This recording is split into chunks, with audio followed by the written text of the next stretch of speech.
Well, we talked about the PlayStation 5 logo. That was pretty exciting. It's a P and an S and a 5. Right. In the same font as the current system. Right. It's really not much to talk about there. Right. Let's move on to Nintendo, because there's a report that there's a new Nintendo Switch coming this year, in the middle of this year. It's supposed to have rumored to have a magnesium alloy body and an updated CPU. And this guy, Dr. Serkan Toto, like the toilet. Of the toilet family, yeah, yes. yeah. So you should listen to him. He said, "There's no doubt in his mind that Nintendo will launch a Switch Pro in 2020, specifically after the summer holidays, to counter the rollout of the PS5 and next-gen Xbox." And he suggested a retail price of $399 with 4K support, bigger cartridge sizes, and of course, beefed-up components.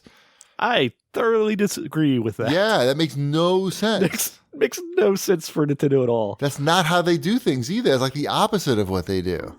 Right. Why would it support bigger cartridge sizes? Because he thinks that Nintendo wants to compete with these guys on I understand that. So we're gonna have like different games that are only playable on right. That's where this all falls apart. Well, there's a lot of places where it falls apart. Yeah, there's a lot of places, but that's the primary one where it's like they're not going to want to split their base here. No, not after the current console's been so successful. Not this early. But they never. That's not Nintendo's game plan at all. Like, they don't go after you on the horsepower front. They go after you in some other way. Yeah, and they don't. And they only split their market when they make a handheld that's better than their home console.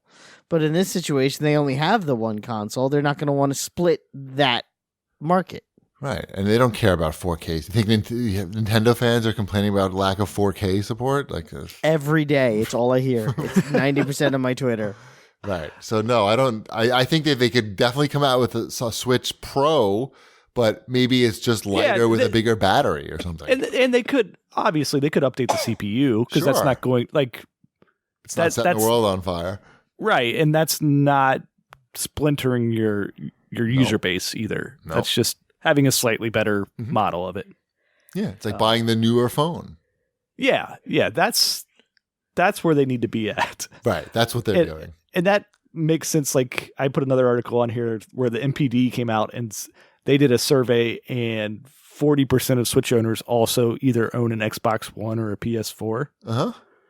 So, yeah.